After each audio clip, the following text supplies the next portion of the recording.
In order for France and England, and then later on the United States, to go out and rape and pillage most of the world, they had to portray the people they were going to invade and occupy as the opposite, as savage and barbaric. The art has actually paved the way for this to happen because they're painting us as the three Bs, as they say, either a bomber, a billionaire, or a belly dancer. I think that that's a really important point to recognize the diversity of the West and the ideologies within it without essentializing it and stereotyping it also.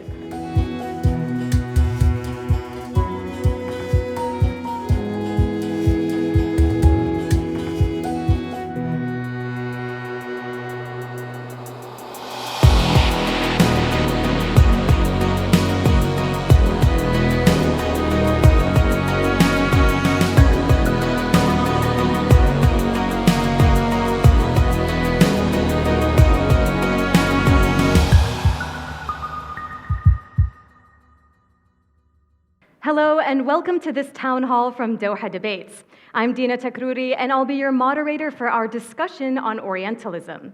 So you might be wondering why we're having a conversation about 19th century art at this moment, or how it can help us better understand the world today.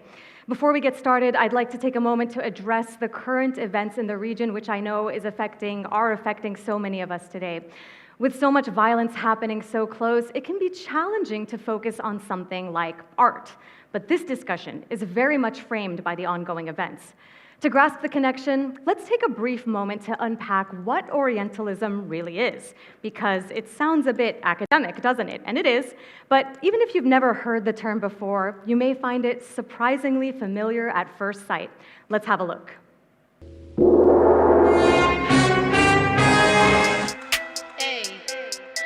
Baghdad, city of magic. I've come for the woman and your head.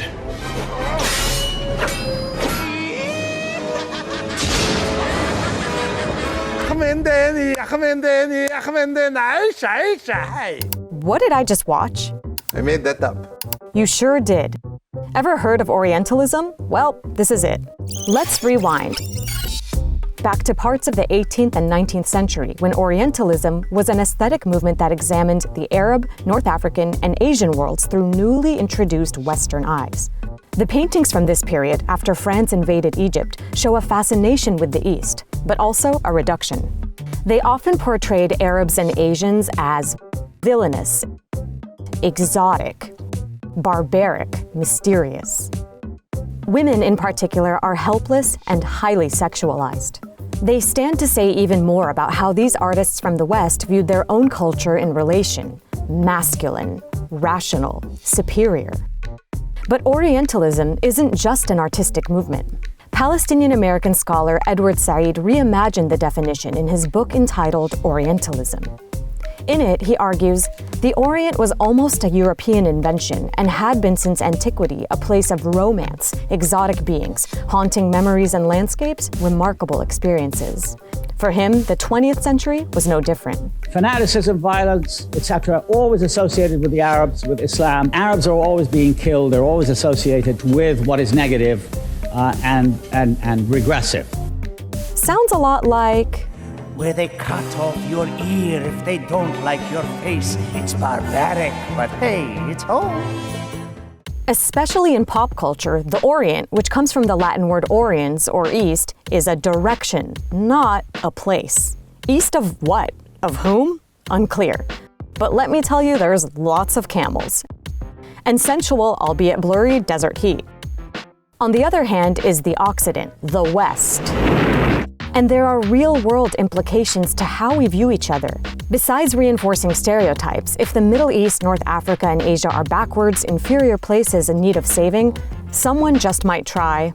My fellow citizens, at this hour, American and coalition forces are in the early stages of military operations to disarm Iraq, to free its people, and to defend the world from grave danger. Yet others argue that Orientalism, as it relates to art, hasn't necessarily had such far-ranging implications. Ultimately, are many of these depictions often seen as problematic? Yes. And is there potential to learn something valuable from them? Also yes. Some scholars argue that Orientalism should be framed beyond stereotypes to allow space for the study of how cultures come to understand one another. Today, media companies and museums alike are trying to navigate their position on showcasing historic representations by deciding whether to retain, recontextualize, or remove them entirely. If you stream Aladdin today, for example, you'll see an unskippable message that Disney added before the film. It reads in part, "This program includes negative depictions and/or mistreatment of people or cultures. Rather than remove this content, we want to acknowledge its harmful impact, learn from it, and spark conversation to create a more inclusive future together." In an increasingly polarized world, it's worth asking whether recontextualization for these depictions is the right approach, what value they can offer as is, or if outright exclusion makes the most sense. So, we've just learned a bit about the Palestinian American scholar Edward Said and his seminal work, Orientalism. It's crucial to note that his work was partly driven by the 1973 war between Egypt, Syria, and Israel, and particularly by the Western media's portrayal of Arabs in its coverage. He argued that the human side of the Islamic and especially Arab world is rarely found in such coverage, and I'm sure many of us here have witnessed examples of this ourselves. I certainly have as a journalist based in the US. And we all know the significant impact Western media has today, and we all share the frustration when they get it wrong. Many of us here in the room tonight identify as Arab, but as we know, Arabs are not a monolith. We represent a mosaic of distinct cultures, traditions, and dialects. But because Western media and pop culture are so influential, their depiction of us matters. Tonight, I invite you to delve into the deep roots of Orientalism as Edward Said understood it, at a time when reflection is more vital than ever. Now, let me outline the structure of our town hall tonight. We'll first examine the origins of Orientalism as the artistic movement that emerged in the 19th century. We'll then transition from past to the present, discussing whether Western pop culture and media still perpetuate Orientalist fantasies and stereotypes about the East. And finally, we'll look into the future, debating the role of museums in showcasing Orientalist art. And as we strip away the layers of Orientalism, let's try to look beyond the canvas and into the impact that it has had and continues to have today on how we see the world and also how we see each other. And on that note, I am delighted to be joined today by students and recent graduates from universities here in Qatar. They will be guiding our conversations today. Thank you guys for being here so much. Additionally, I'm joined by three guests. Kholood Al-Fahad is a curator, writer, and researcher. She joined Qatar Museums in 2011 and is currently the acting deputy director of curatorial affairs at Lusail Museum. Fatima Bhutto is a speaker, activist, and author, most recently of the book New Kings of the World, Dispatches from Bollywood, Dizzy, and K-pop, which is about the rise of a vast cultural movement originating from the global south. And finally, Inaya Folarin Iman is a broadcast journalist and commentator who focuses on the topics of freedom of speech and identity politics. Inaya is also the Cultural Management and Youth Engagement Trustee for London's National Portrait Gallery. We are so honored to have you all join us tonight to have this conversation. I'm really looking forward to it. And thank you to everybody for joining this town hall. Now, if it didn't already catch your eye, because we're putting it up right now, I want to draw everyone's attention to this painting. This is an 1866 painting by French artist Jean-Léon Gérôme. Kholood, as the curator of the Lusail Museum, which is set to house the world's largest Orientalist art collection, talk to me a little bit about this painting, okay? What are we looking at right here, and how is it both perpetuating Orientalist stereotypes and also very representative of Orientalist art in that era? Of course, Jean-Léon Gérôme is a French artist of the 19th century, one of the leading in stereotyping the Orient. The viewer, when looks at such a painting, for example, in the 19th century salon, will definitely assume that Jean-Léon Gérôme has encountered such a scene, in his visits to Cairo, with all of this with those accuracy, and photographic quality of the painting. Unfortunately, Jean-Léon Gérôme, is using the doorway of a mosque, and turning turning such a place which is used to be like, or which is supposed to be a place of peace and serenity where people worship their God, turn it into a scene of very creepy scene, with all of these cut-off heads piled at the doorway. A lot of research was done, so this is an example, before I talk about the research, but this is an example, a very good example of how Orientalist art, was in the intersection between fact and fiction, between imaginary and reality, imagination and reality. So a lot of research was done, about this painting, and all of the scholars, they proved that nothing. That Janley and Jerome has never seen such a scene. It was impossible for contemporary Egypt to have such a scene in the streets, especially in front of a mosque door. But this is again an emphasizing on the stereotype of the barbaric Orient, which needs control, which needs the West to go and civilize them, to save them from themselves, as just George Bush said, in the movie we've seen. But as we said, Orientalist art is very free, space, which gives a lot of, of freedom and the interpretation, of those kind of scenes and paintings. Also, we see that, just to prove that this is an imaginary scene, Janley and Jerome, for example, was collaging different elements from different architecture for that for the mosque is depicting. So it's not even the real mosque, which is referred to in the title. So this is where we give a chance for such artworks to be depicted differently, maybe today, in our world, to see it from a different lens. Okay. Fatima, I want to turn to you because even though this scene of a mosque with skulls hanging and beheaded heads at the doorstep is fictitious, as she pointed out, it has an impact, right? We're talking about a 200-year-old painting, but it still matters and it carries weight. And much of your writing dismantles the very same stereotypes about the East, if you want to call it, that we're looking at right here. Why do you think these stereotypes are so persistent today, and do they still influence how the West sees the East? Oh, they absolutely influence how the West sees the East.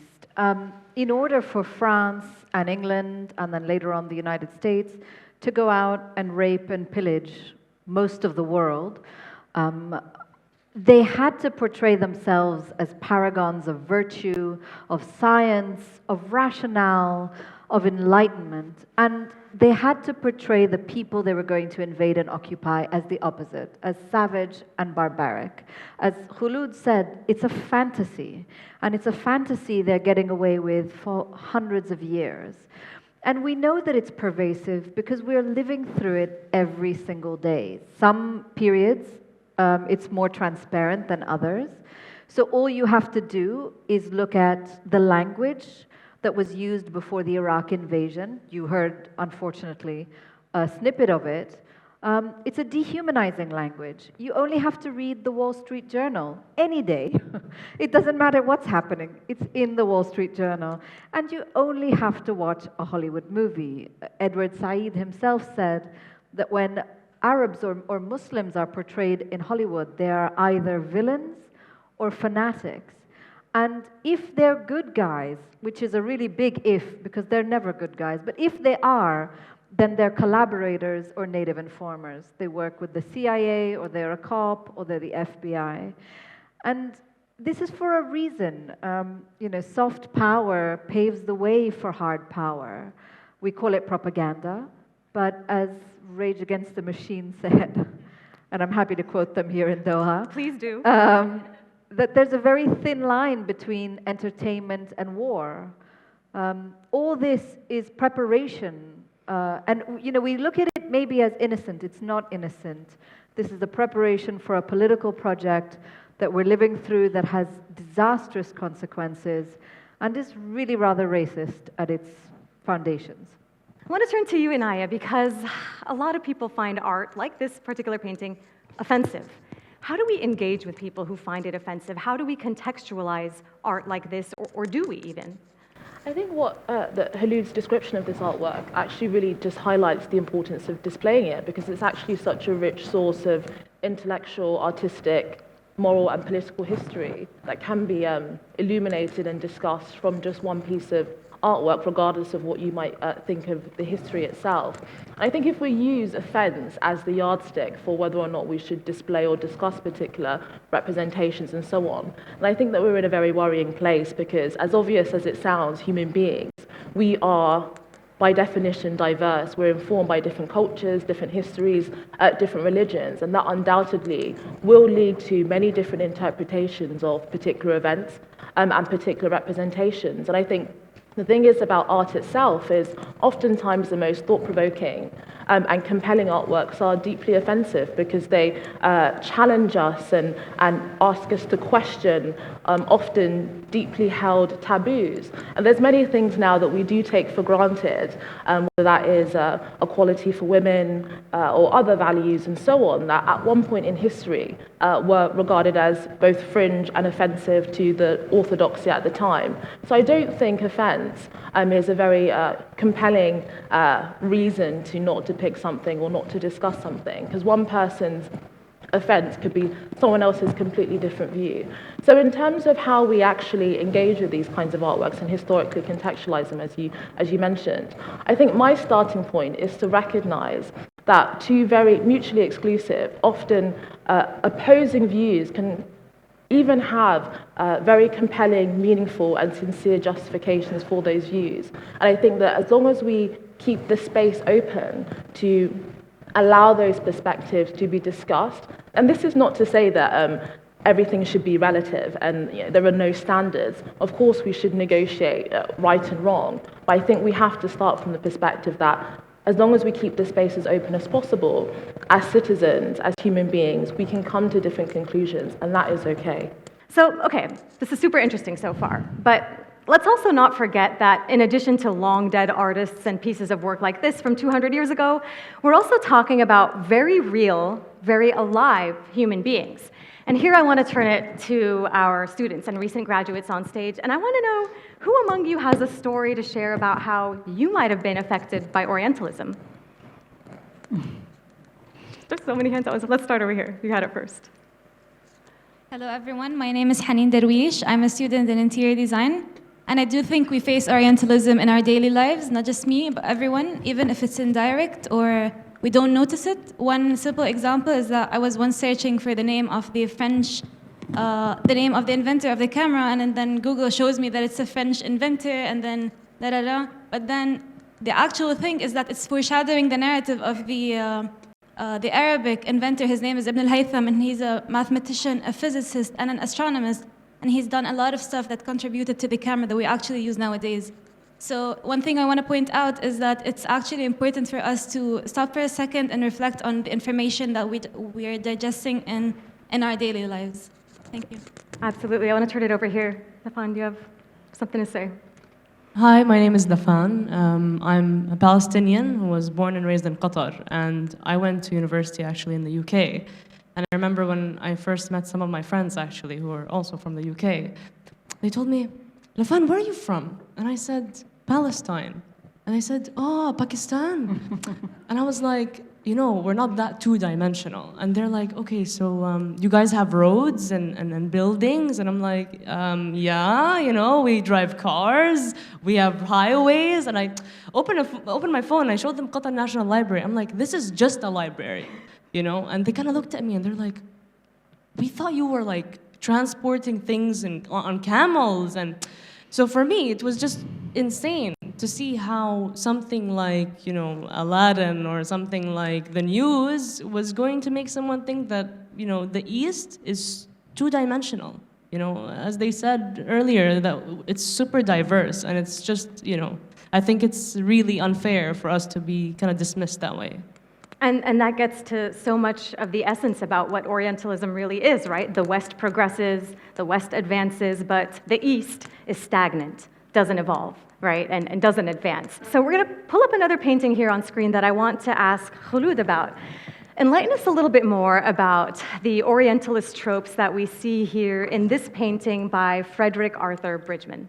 Yeah, Frederick Arthur Bridgman in this painting is trying to give a snapshot of the Algerian life by painting ladies sitting idlessly, okay, in a very nice paradise-like, setting, which is unfortunately not the real life of the Algerian society. It's just the way the West were imagining them, okay, or dreaming of how the East looks like, and in such an attempt by the artist, okay, or by the interpreter, okay, it gives an authenticity to the, colonial endeavor, especially when we see that, they interpret it, okay, from a point of view that the artist has invaded, those very private spaces, okay, of women, okay, which were prohibited, okay, to be entered, okay, especially by foreigners and by men in particular. So such a scene,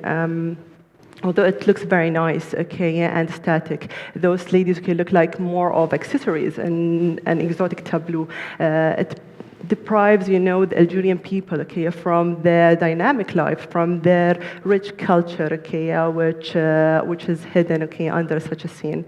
Just to be clear, an artist from the West like this, would he have actually ever had space, like access to this kind of space? No, and this is why we say, okay, by invading, the space, okay, he gives, this kind of authority to the colonial endeavor, you know what I mean? Like, it's a message. It's a very, it's hiding a very, political statement in it.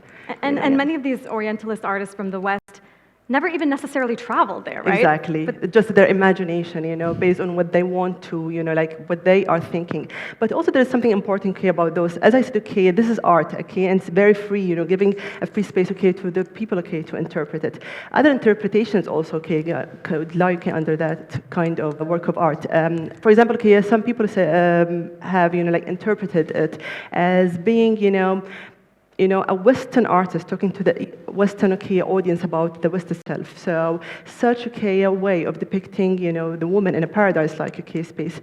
It's just, it's either, okay, because they are depicting, okay, the status of the woman in Europe and in the West, okay, at that time, okay, being unable to correct their societies, or also, okay, it might be like, the nostalgia those artists, okay, are looking, okay, for, okay, before the Industrial Revolution, okay, so they used to think that the days before the Industrial Revolution, okay, was a paradise-like, okay, so they are not really, happy with what's come after the revolution. So, they found in the Orient, okay, a free space, like to express their feelings, okay, through that exotic, okay, unknown, the unknown. I want to hear you guys' opinions on art like this. Do you think there's any value in this type of art, regardless of its historical context? Should we engage with these type of works? Let's turn it to you, yeah. Hi everyone, my name is Arham Khalid and I am from India, but I've lived in Qatar. And India especially is a region that has been in such artworks a lot of times, right?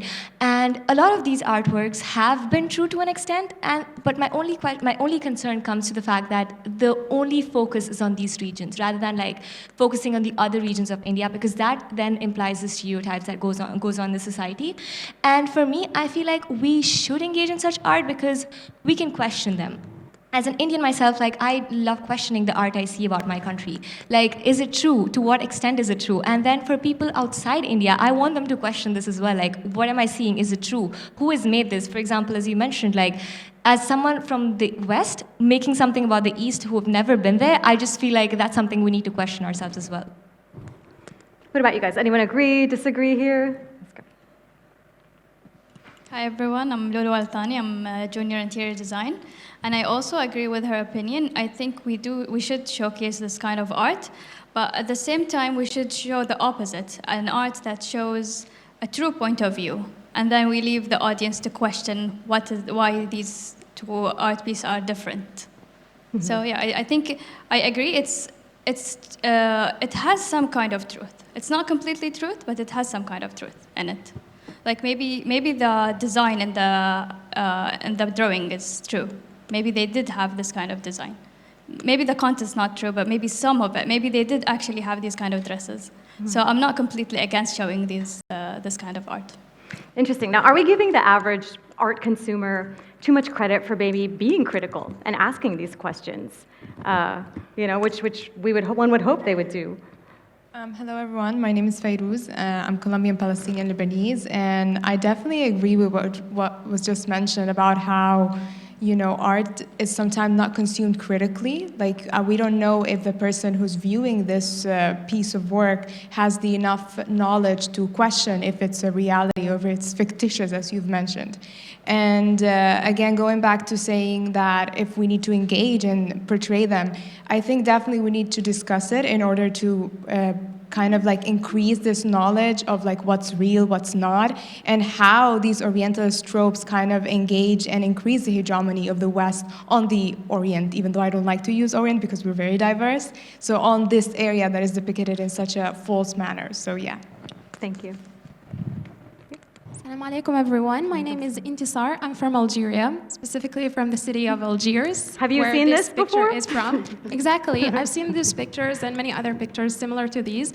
Definitely, there are many Orientalistic paintings that represent Algerian women. However, unfortunately, I see most of them, they try to sexualize Algerian women, show them in a mysterious way, lazy way, accessory way. But still, on the other hand, I see some of them are harmful. Definitely, they misrepresent us.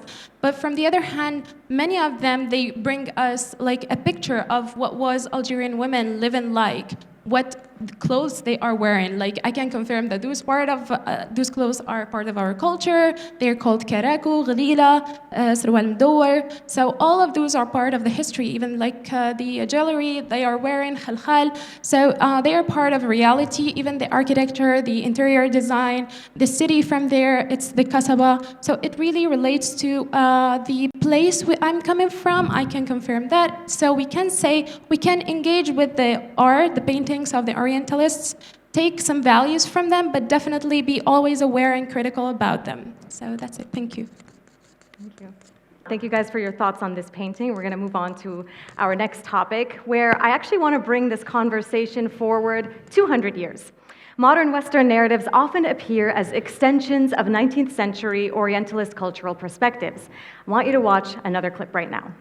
It's very emotional for me because I see European people with blue eyes and blonde hair being killed, children being killed every day with Putin's missiles and his helicopters and his rockets. These are not refugees from Syria. These are refugees from neighboring Ukraine. I mean, that, quite frankly, is part of it. These are Christians, they're white. Now with the Russians marching in, it's changed the calculus entirely. Tens of thousands of people have tried to flee the city. There will be many more. People are hiding out in bomb shelters. But this isn't a place, with all due respect, like Iraq or Afghanistan, that has seen conflict raging for decades. This is a relatively civilized, relatively European, I have to choose those words carefully too, city where you wouldn't expect that or hope that it's going to happen. When you watch something like that, how do you see it as perpetuating the Orientalist stereotypes that we've been talking about this evening? Yeah, I want to hear from everyone here. Go ahead. Hi, everyone. My name is Bayan. I am a student at Georgetown University in Qatar, and I'm majoring in international politics. And I think what we see here through these reports is the process of othering. So creating this dichotomy between the East and the West, where we have the East as barbarians, as people that are acclimated to violence and uncivilized, and we have the West that are civilized people that are not used to violence. And so when an invasion in Ukraine happens to Europeans, this is such a tragedy and it's such an abnormal event. However, when there's an invasion in Iraq, well, these are violent, barbaric people that are acclimated to violence, so it's not such a tragedy and it's not so abnormal. And this practice of othering and this practice of depicting Eastern people as barbaric has been weaponized historically to justify colonial conquest. And we see that this is evidence that this has never disappeared in these reports. And today, with what's happening in Gaza, you have the Israeli defense minister stating that Palestinians are human animals. So this perception of the West as viewing the East as barbarians has never disappeared. It continues to be weaponized today instead of colonialism, or maybe you could identify it as a modern form of colonialism, but you can definitely say that there's the justification of war crimes currently happening through depicting Arabs as barbaric, as human animals. And I'd just like to point out that I am Syrian. So the second report states that the refugees of Ukraine are different because they're Christian and they're white, which is quite ironic because 10% of the Syrian population is actually Christian. Arguably, I'm white. So the reality is that doesn't make me more deserving of sympathy, but what that does mean is that this journalist with her journalism degree has no idea what Syria is and has no idea what Syrian people are. Absolutely, absolutely.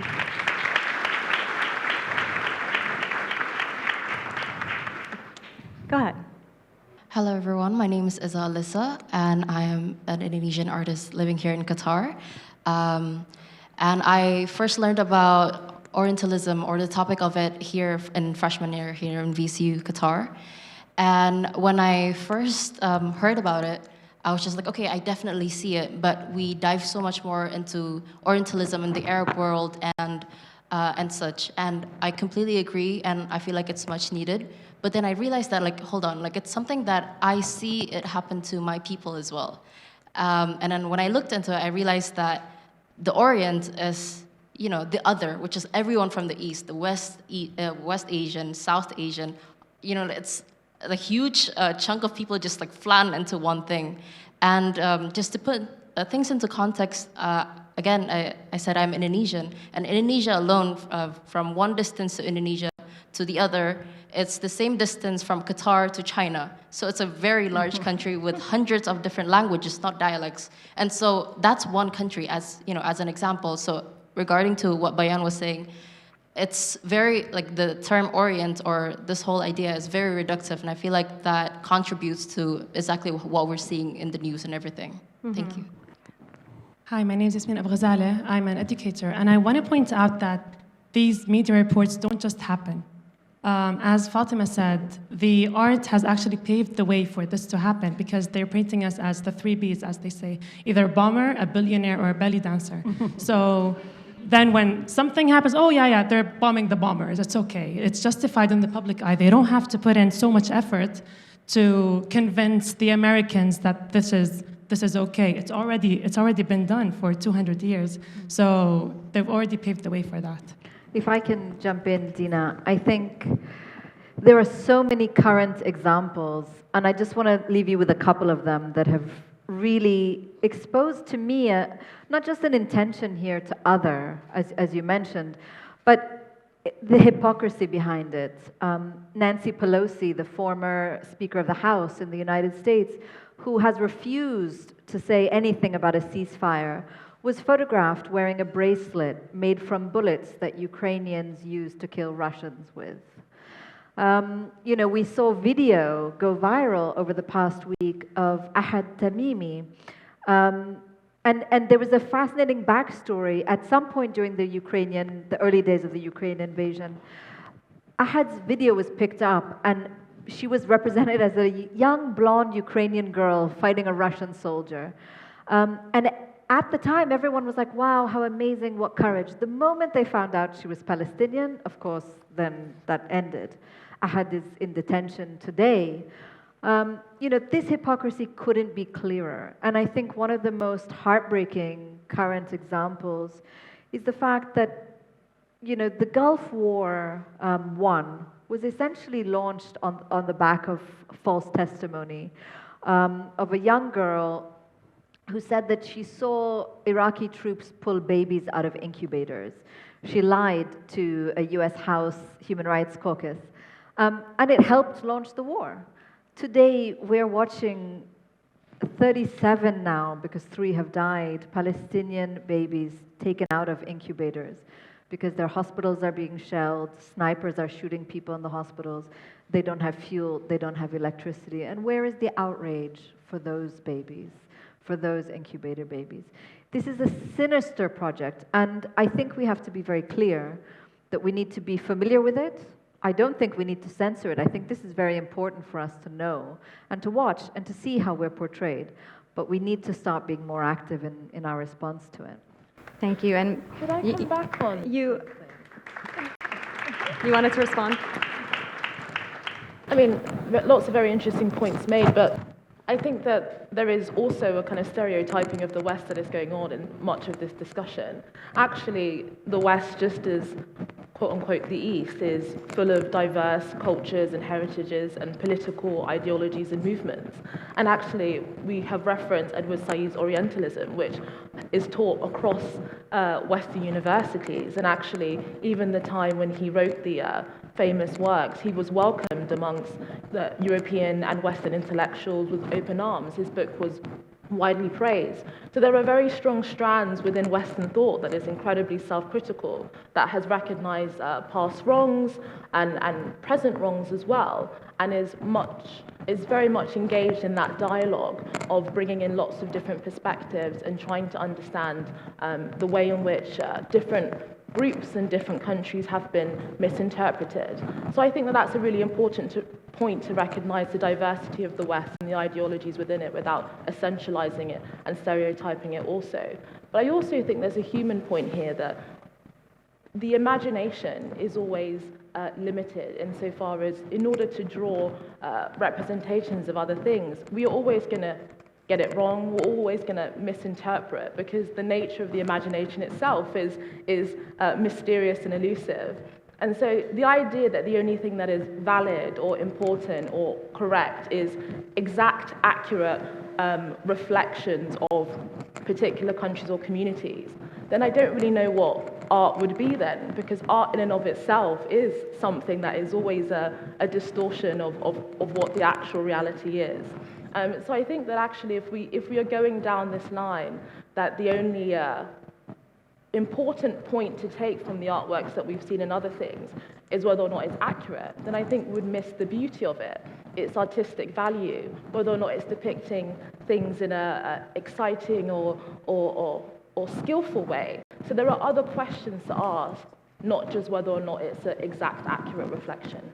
You bring up some important points, and one thing that I want to ask you all as we move forward and on to other topics is, to what extent can we have this conversation in a vacuum, not constantly bearing in mind the power dynamics of it all? That when we talk about the West and the East, when we talk about the colonized and the colonizer, do we always need to be mindful of these realities and of this context?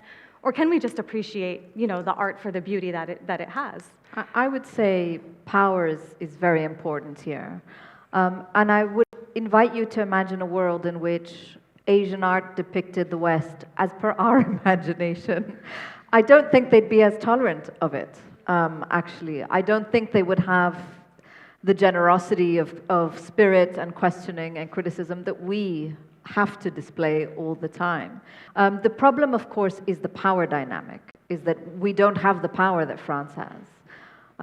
We absolutely don't need art to be realistic, but we need to be cognizant of its effects. Yeah. And if I can just also say one thing, I think that it's a mistake to view culture as innocent. Culture has power behind it. Culture has governments behind it. Culture has funding behind it. And we can enjoy it, we should enjoy it, but we have to be critical of it. That is an excellent segue to where we want to go to next, because we're not just talking about paintings and we're not just talking about journalism. We also want to talk about pop culture here. And in the opening video, we saw Cardi B wearing a kaftan and a headscarf, and some people called her out for cultural appropriation. So to you guys here on stage, I want to ask you, is something like that cultural appropriation? Is it cultural appreciation? When is it okay, and where do you draw the line? Hi everyone, my name is Ana Maria and I'm from Dominican Republic. I think that when it comes to art appreciation, it really depends on the perception, the viewer, and the one that is being sort of like appropriated. But at the same time, I think that in order to be exact or non-accurate, in order to appreciate art, it must be represented by those who have been sort of like forced into suppressing their art. I mean, this Western narrative doesn't depict everyone else that's across the Atlantic. It's not just the United States. You know, there's the Americas. There are many different countries. We are many different colors, and we're very diverse. And our art is being suppressed by this idea that, you know, the culture only exists within North America. And so when that happens, you know, we try to depict what we know or what we can see that has been preserved exactly. And that's much of the art and the culture in the East. More than just appropriating, I think that we're just trying to show that there is more out there rather than what we know. And, you know, a little bit of relation to the conversation earlier as well is that, you know, whenever you depict art or whenever you depict something from the West, whenever the West uses Orientalism to point the East as barbaric, they're using this sort of idea of you against me. So this is also problematic, that if you don't agree with what we say about what you don't know, then you're against what we do know, and it makes me question them, and we should. Thank you. We haven't heard from you. Salam, my name is Hiba. I am a digital humanities student at HBKU.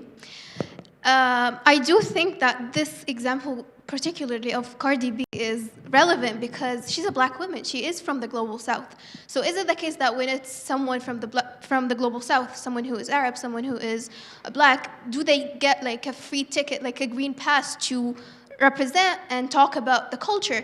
I don't think so, because we see a lot of people who are from the global south, when they do get to power, they have some of the most anti-immigration policies, they have some of the most racist policies and statements. So it's the question of like appropriation versus representation is also tied with like authenticity and who is an insider and who is an outsider.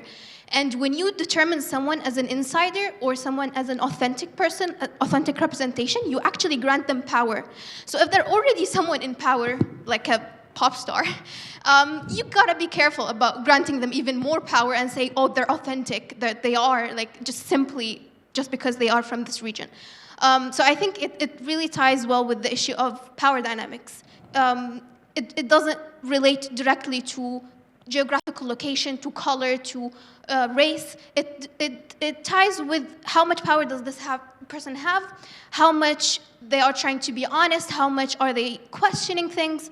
So I think that's the key here. Inaya, what do you think? Where do we draw the line between cultural appropriation and cultural appreciation?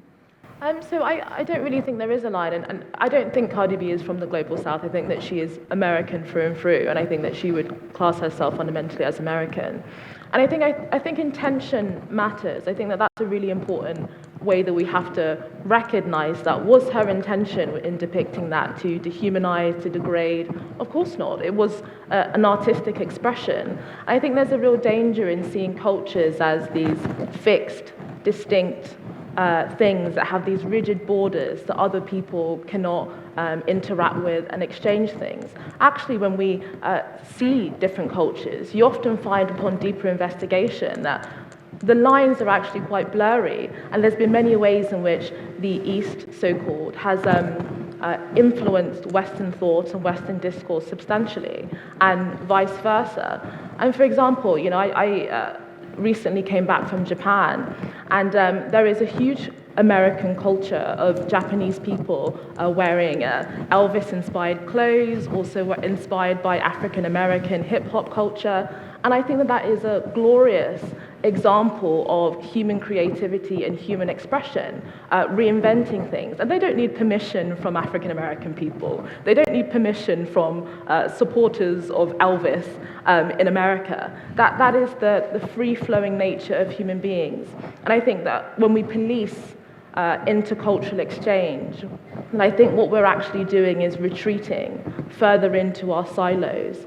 And what it will ultimately lead is less understanding of different communities and different cultures, because we will not have that free-flowing way to interact. I want to throw it to you for a short response, if you have one. Yeah, I think we should be allowed to investigate other cultures and experiment with other cultures. I don't disagree with Inaya at all. I think that the issue is more so depiction, not so much curiosity or investigation. I loved your point about power. I think you do have to investigate how much power a person has when we're looking at this. But, I don't think you can also police curiosity. And I certainly don't like the idea that you can't be curious about other cultures.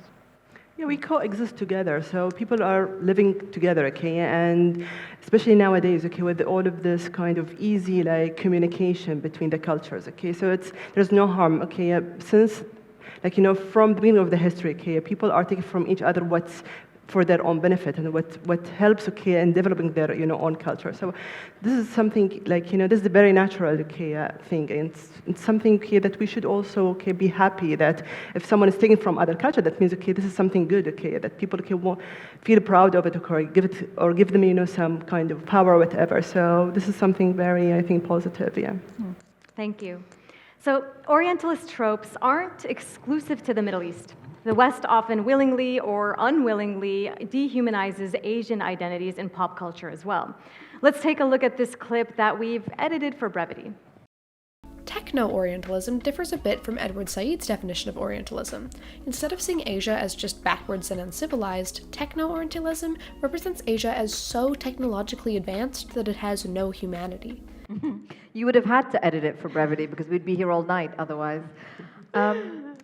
Yeah, with that said, please do respond to that and to the thoughts on the portrayal of Asian cultures in the West as so technologically advanced and dehumanizing. Yeah, Assata Shakur said, nobody in the world, nobody in history has ever gotten their freedom, I would add dignity, by appealing to the moral sense of their occupiers. I think we have to stop ascribing morality to states. States do not have morality. They have as much morality as the furniture on the stage. And we have to start seeing them as that. As such, these depictions that we see on the TV or on television, they're not accidental. They're purposeful, and they're always connected to politics.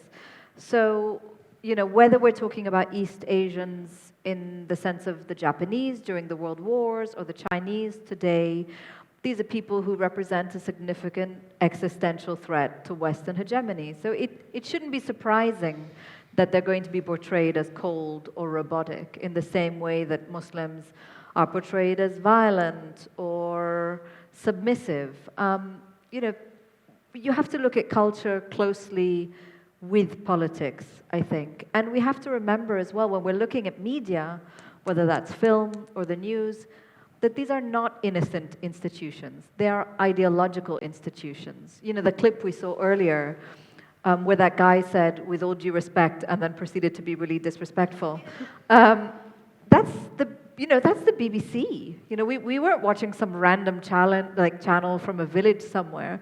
These are national outlets. They have a responsibility, and when they fail that responsibility, I think we have to ask ourselves why. Yeah. Inaya, what do you think? When we're talking about stereotypes here, are stereotypes by definition always inherently negative? Well, on the point about techno-Orientalism, I think that's quite an interesting one because, having spent some time in Asia and obviously being someone that was born and raised in the West, actually I would say there's a lot of admiration for the technological advancements that many countries in East Asia has made, whether that's South Korea, Japan, and so on and so forth. So, and also, cyberpunk from Japan has had a huge influence on video gaming culture within Western society as well. So again, I think there's always there are these nuances and complexities that I think Orientalism as a concept often just removes and often reinforces this East versus West idea. So for example, actually, I've seen a huge change in the way the Far East has been depicted over the last few decades due to the fact that they have economically advanced substantially. So growing up, I can admit that there were these depictions of the Far East as underdeveloped and all sorts of negative stereotyping.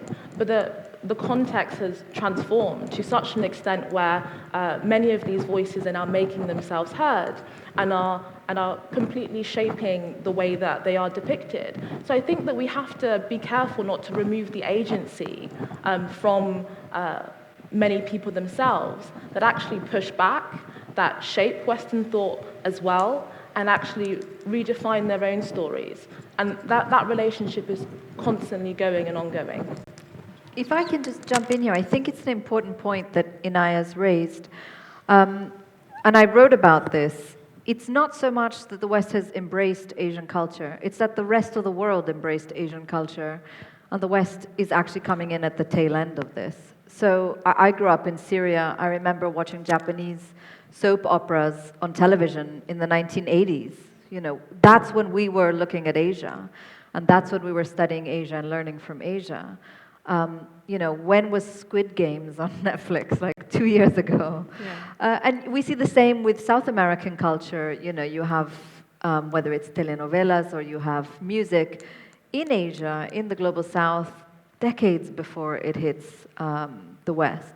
And so I think we also have to look at the way in which the world is changing. Culture is being set, it's being made, and it's being consumed by non-Western people. And it's going to dictate how culture changes and how it looks in the future. Thank you. Okay, so now I want to explore the evolving role of museums in presenting historical artworks that some find offensive. There's an ongoing movement to decolonize museums, revise artwork descriptions, and in some cases, remove pieces altogether. But not everyone is open to the idea. Let's watch this interview The Telegraph conducted with the director of the National Army Museum in London. So you don't feel any pressure whatsoever to put a plaque on saying, well, viewers or people here must remember that the British Empire committed terrible sins, we invaded other countries, we were involved in slavery, obviously not at this period, but before. This was an enterprise to dominate and exploit other peoples. I mean, here we're in the gallery on the First World War, and we joined with allies to fight the Germans because they invaded neutral Belgium. And as I said, millions of soldiers from across the world volunteered to help us in that fight. And then you'll see images around here of Indian soldiers and others who were part of that. So no, there's no need to do anything other than to tell this story. And it's important that people understand this story. Inaya, you're very plugged into the art scene, as we mentioned in the introduction. Tell me about your thoughts about this decolonize the arts movement. Do you support it? So I have my concerns about it. So undoubtedly, I think I welcome the idea that we should make us more aware of stories that were historically marginalized, perspectives and voices that were not included in how we understand particular historical events, particular literature, particular artistic forms, and so on. But I think that there's a danger in really blurring what we mean by decolonization. To me, I think decolonization is the kind of formal political process of removing a colonial power. I think there's a very different thing when we talk about decolonization when it comes to art, when it comes to ideas. As I've alluded to in previous elements of this discussion, actually, history is much more complicated than just seeing it through a binary racial lens or seeing it through an East versus West lens. And actually, oftentimes, marginalized and colonial voices use the ideas of the Enlightenment, use lots of Western ideas as a way to hold a mirror to the West against their ability to live up to their own ideals. And so when we're talking about decolonization, what ideas are we actually removing? Is it ideas of parliamentary democracy? Is it ideas of so many things that the West has championed in many ways as well? So I do think that whilst we should open the perspective to lots of different voices, I think that there is a danger in essentially, again, reinforcing a division which sees certain ideas as only Western or certain depictions as only Western and everything else is as a victim or everything else as Eastern. And again, I don't think history is as binary as that. What do you think, Fatima? What should we be decolonizing when we talk about decolonizing the arts? I think this is such a fascinating time to have this conversation because we've seen protests banned in American universities. We've seen people being fired from their jobs, being censored, for simply having the completely uncontroversial opinion that there should be a ceasefire, that Israel should be stopped from pummeling Gaza at this moment. We've seen parliaments, whether we're talking about the Congress or the parliament in the UK, whose populations are overwhelmingly in support of a ceasefire, refuse to even debate the topic. So I think the idea of Western values is really broken at the moment. And I think what all of us have noticed is that there is a Western value for the West, and then there is another value for the rest of us. But when we talk about decolonizing, I think we have to decolonize. I think we have to decolonize everything. That means museums, that means our libraries, that means our thinking. And what it means really is not that anything should be destroyed or anything should be removed or anything should be censored, but that we have to start looking at things correctly. We have to start using the right names for things. Let's not forget that museums, their genesis is part of the colonial project. Colonial powers used museums in the same way they used census or education to categorize, to order their version of history, to decide what would be included and what would be excluded. Of course we should have museums, but we should remember where museums come from and what purpose they served. I don't think it's a question of black or white. Certainly nothing in the world is black or white, but certain things are true. Colonialism is theft. I mean, it's theft of land, it's theft of resources, it's theft of heritage, it's theft. And whatever positive we want to take from colonialism, I think we should remember, was not done for the natives. You know, the British built railroads, not for us, it wasn't a gift, it was for them, it's because they were using them. So there are certain things we have to look at with a wide lens. And I think for too long our conversations have been dictated by the powerful who set the narrative. And it's time to question all those things. And I don't think that should be seen as threatening. It should be welcomed in the spirit of debate, just as we're having here tonight. I see you want to respond. Well,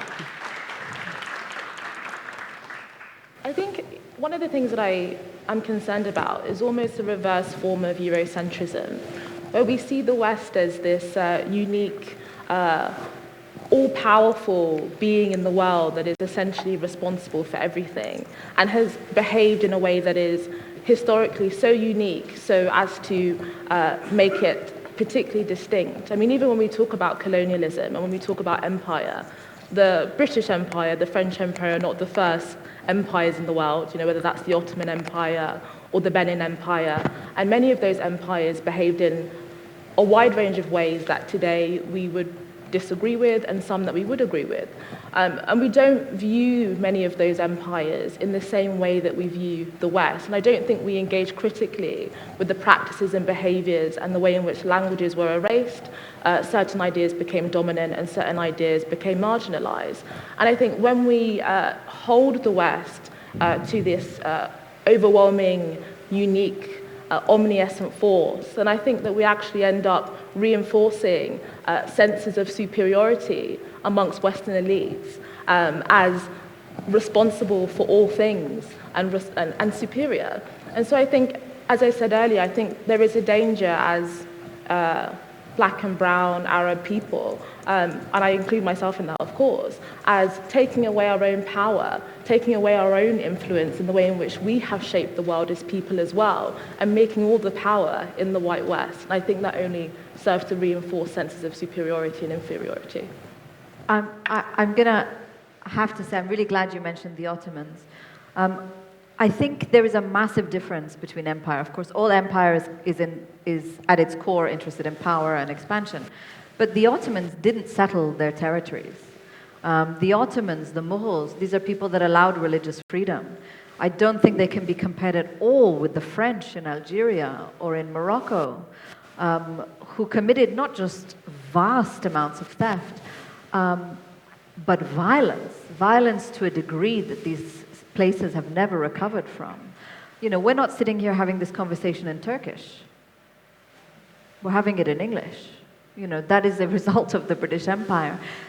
What is the number? 18 countries in the world were not invaded by the British? 11? 11, sorry. 11. How many countries were invaded by the Turks or by the Arabs? I mean, there's no parity really here. Not that I'm excusing empire in any way, but there is a difference. And there is particularly a difference in terms of exploitation and violence that was practiced and continues to be practiced by the West.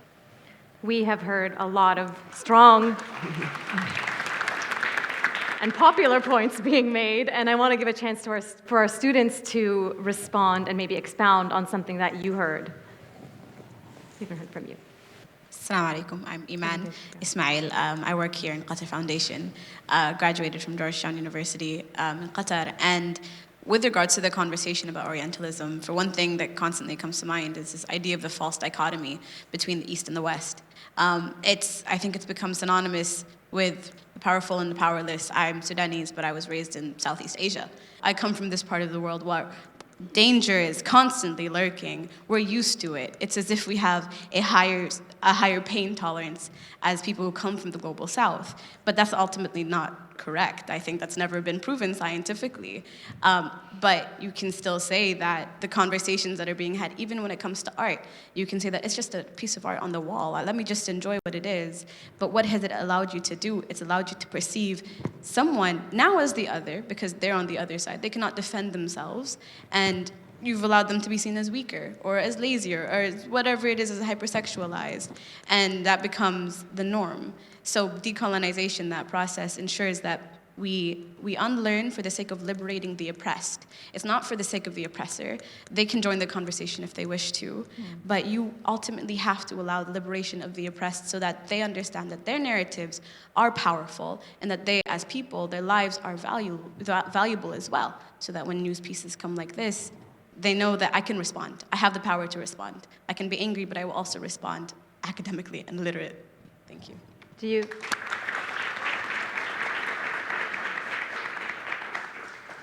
I would like to add on the conversation again. I feel like it's very important to bring accountability to this debate or this conversation, given that the only thing that I feel like we want is accountability from the West to say that, yes, they did us harm, they represent us wrong, and because of these representations, the hegemony of Orientalism is expanding even in us. It's so integrated in our societies, in our cultures, that we start to portray ourselves in their lens.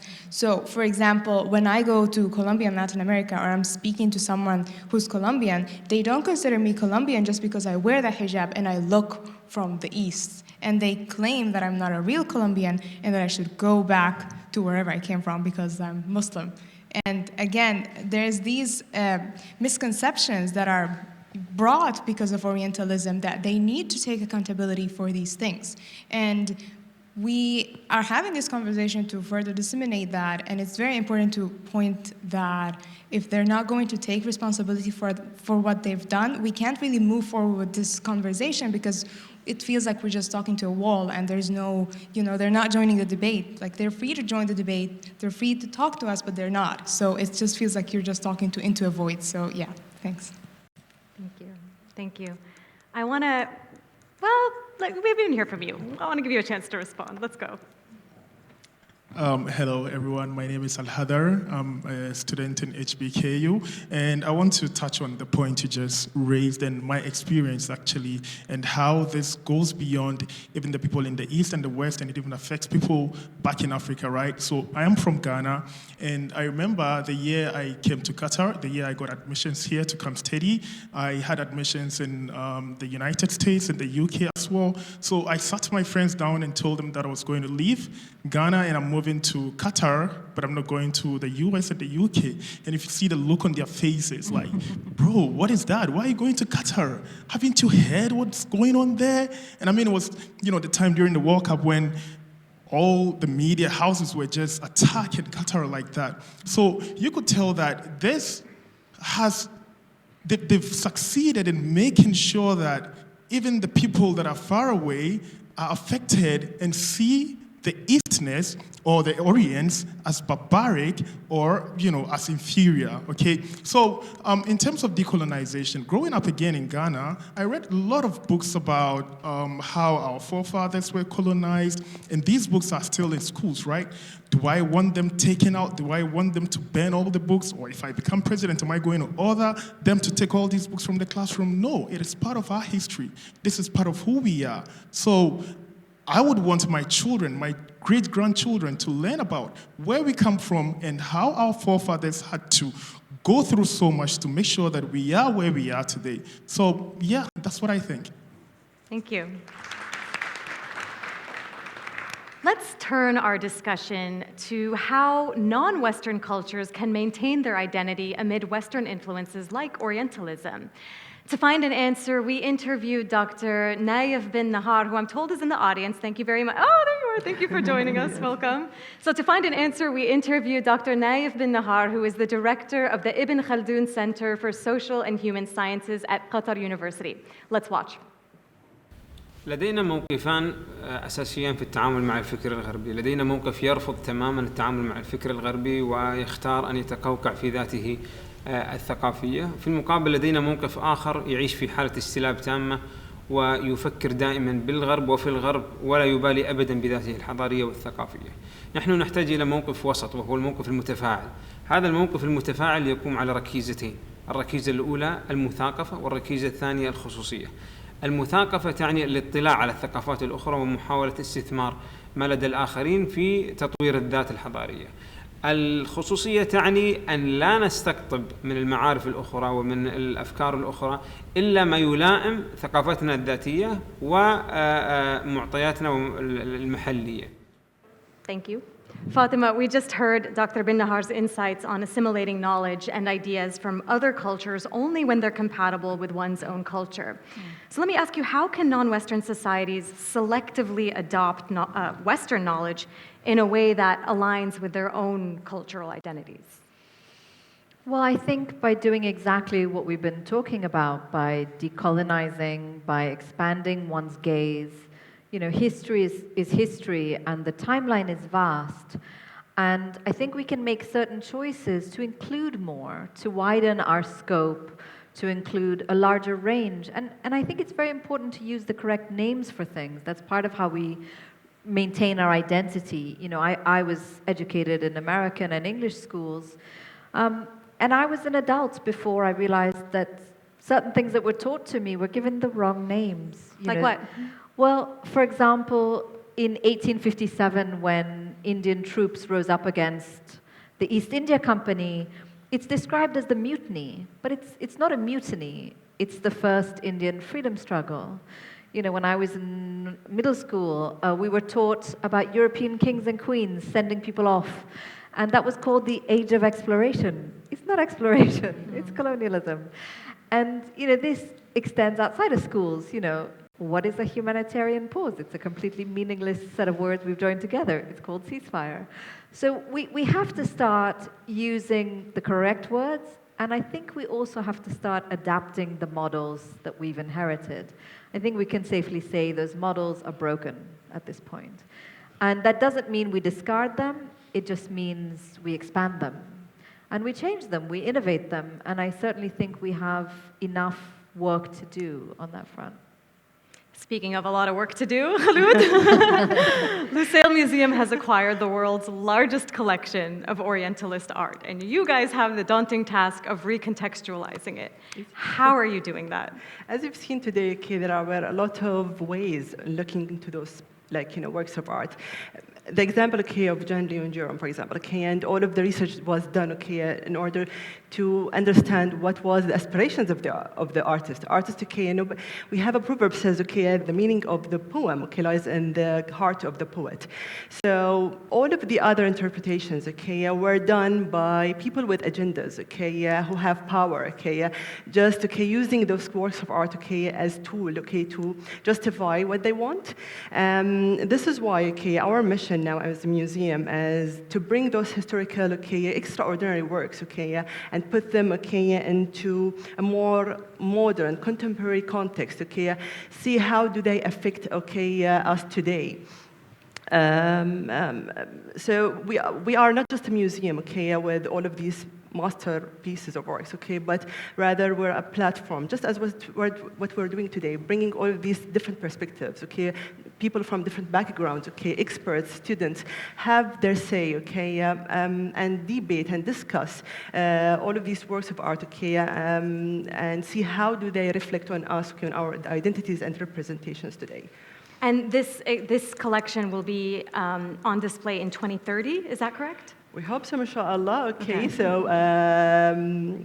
we will see, inshallah, okay, in a few years from now, okay, the museum with the collection. Yeah. Let's do some brainstorming then, because they've acquired all this Orientalist art, and hopefully by 2030 it'll be on display. I want to ask you guys for your thoughts. Is there ever an instance where art should not be displayed at all? If anyone believes that, please raise your hand and tell me why. But if not, I just want to ask you for your thoughts on how some creative ways that museums can break stereotypes and promote a more nuanced view of this art. Hi, hello everybody. My name is Miriam El-Maridi. I am a Palestinian born in Doha, Qatar. My opinion on Orientalism and how everyone's spoken about it and shared their experiences and through the history and culture truly has affected I as an identity of who I am, what is my culture, what can I be, what so on and so forth. Am I fitted into this society? Am I presented, or am I really part of who I am? And to be honest, I feel that what can museums do? I'm a huge believer into communities.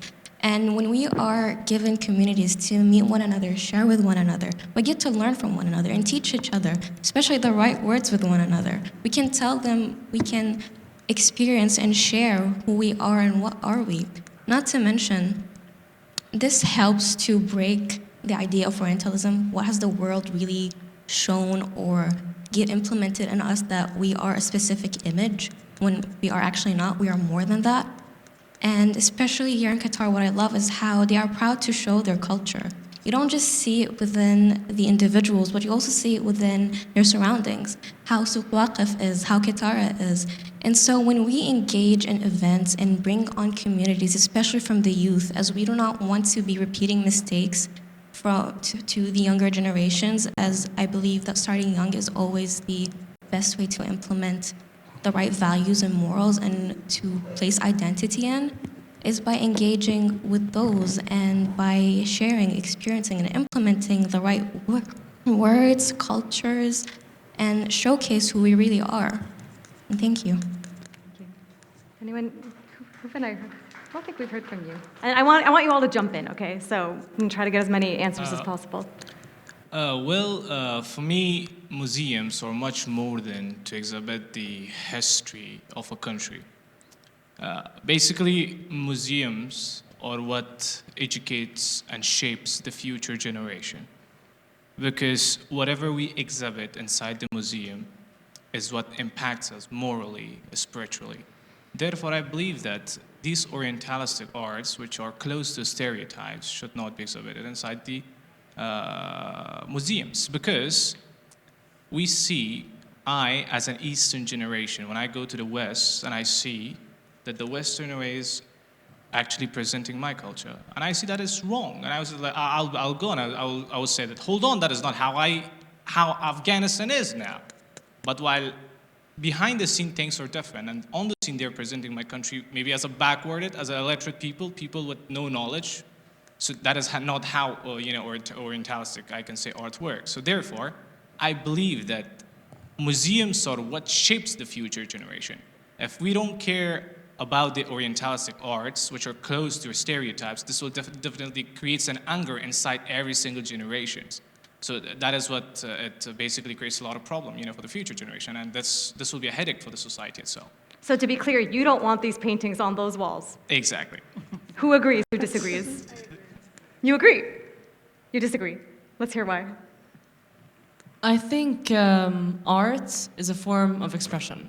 And with expression comes context, comes history. So if I see a painting that is very wrongly depicting my culture, and then I see the artist and who he is or who she is, and I understand where they're from, I'll start to say, okay, Maybe this country has a history of colonizing other states. Maybe I should look into this. So I think that the first step to question anything is to first be exposed to it. So I feel like definitely I agree with decolonizing the art, maybe not in terms of removing it. I think that in the museum you can do some very creative things, like maybe put some questions next to a painting, put the context of the time that it was made, put some information about the artist, and let people maybe connect the dots. But I think the most important thing is that our attention spans are actually reducing with globalization and social media. So I feel like also putting these things might be challenging. So it's actually not just something inside the museum, but outside. Now we find so many creative content on social media about loads of things. So why can't museums do the same? They should be able to deconstruct the paintings that they're showing us in the museums, not only inside the realms of that museum, but also outside of it. Like, let people know not just within the realms of where art is supposed to be exhibited, but because art is everywhere. Whether you go to the museum or you don't, you're gonna see it. So you need to decolonize it in and outside. One more student. Who's itching to verdict? I feel like you are. I think that you mentioned the point you mentioned in the beginning, that we're giving the audience too much credit. People look at museums as that's the truth. So I think Ms. Kholood has a great responsibility, Allah ya'inak, because she's going to have to pick things. This museum isn't Qatar, so they're going to trust the source. If Qatar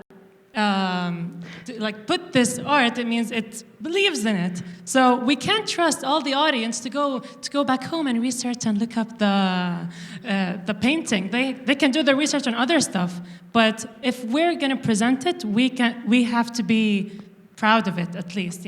And this is why, when I said, okay, now our museum would be something different from the other museums. So it's not just a place where we host all of these works of art, okay, with their traditional kind of reading or interpretation. But if you look at those kind of works of art, okay, you will be surprised with the diversity of themes, okay, which it covers, okay, about the exchange between cultures, not only East and West. It goes beyond, okay, the East and West, okay, idea. So there is a lot of things that you can delve, go deep in it, okay, and explore other areas and other perspectives. And this is, okay, the challenge, okay, how can we look at those works of art and just, reinterpret them, okay, and re-understand them, okay, from a different perspective, okay, that's more productive rather than destructive between the different cultures. Who agrees with Kholood? I'm going to give one student another opportunity to speak. Hi, I'm Ala Qraad. I'm a recent graduate of Georgetown, Qatar. I agree with Ms. Kholood because I feel like what's important that it's placed in Qatar is the ownership. It's not like it's in France or it's in Britain. It's where you're depicting the East. It's more the East is showing to the East. And I feel like this is a great opportunity to fill in the illiteracy in Orientalism. It's even the word is a mouthful. So I find we need to gather or be in the phase of collecting all the information. We need to simplify it, especially for children. What is Orientalism? Because when 8-year-old me would have appreciated, because the type of bullying I went where I was get told I'm a terrorist or I'm Osama bin Laden's daughter, it wasn't the regular type of bullying. It has Islamophobic and Orientalist tropes. And I feel just a suggestion on the Lucille Museum is to have a specific section for children and trying to simplify what Orientalism is and how dangerous the impact is. Because if I learned it academically at 19 years old, but it would have been so beneficial to be exposed at it. And as a curator of the museum, it's very and it's the power to kind of moderate this type of conversation in a way that it will educate people. And plus, Qatar is the hub of diversity. There's countries I've never heard of before, and I meet them daily in Georgetown. People from Moldova, Romania, the Gambia, and what better chance for us to learn in Doha. So, yeah. Thank you. Thank you very much. See the focus group we've assembled here for you guys? Thank you guys once more for your candid thoughts. As at Doha Debates, as you can see, we embrace the spirit of the Majlis, a welcoming space dedicated to understanding multiple perspectives. And to that end, let's take a moment to reflect on everything that we've heard this evening. From what we've discussed, was there anything that resonated with you or anything that perhaps might have shifted your perspective on something? Hi everyone, my name is Jenna. I'm from Bangladesh, which means because of Orientalism, I'm from India. So, but I grew up here in Qatar, which means my identity is not just twofold, but threefold, because as somebody pointed out, Doha is the hub of international cultures. Everything comes together here. And so I feel like I've grown up with multiple different cultures. And what I really found interesting about this discussion is that there should be a line drawn on Orientalism in journalism and documentaries, and where we essentially expect to find the truth. So when I'm watching the news, I don't want to see Orientalistic tropes. I don't want to see people being dehumanized. But when it comes to art, and this might be a controversial opinion, but I do believe that there is a, not, like, I don't obviously want to see my culture, you know, through this voyeuristic lens, but I think there is a lot of nuance in that, as Inaya pointed out, and I don't think we could, especially in terms of art, conflate this sort of like argument with, like, you know, East versus West kind of thing, because it just perpetuates that sort of argumentative, you know, thing. I think because of the spirit of Majlis, we should aspire to sort of build together in the future so that Orientalism or Orientalistic tropes are not, you know, put forward again or promoted again. And my belief is that, you know, we can't erase the future, we can't erase the past or how people have depicted us in the past, but what we can do is paint the future and build a narrative with our stories, our feelings, and our emotions, and make it all more inclusive and better for us. Thank you.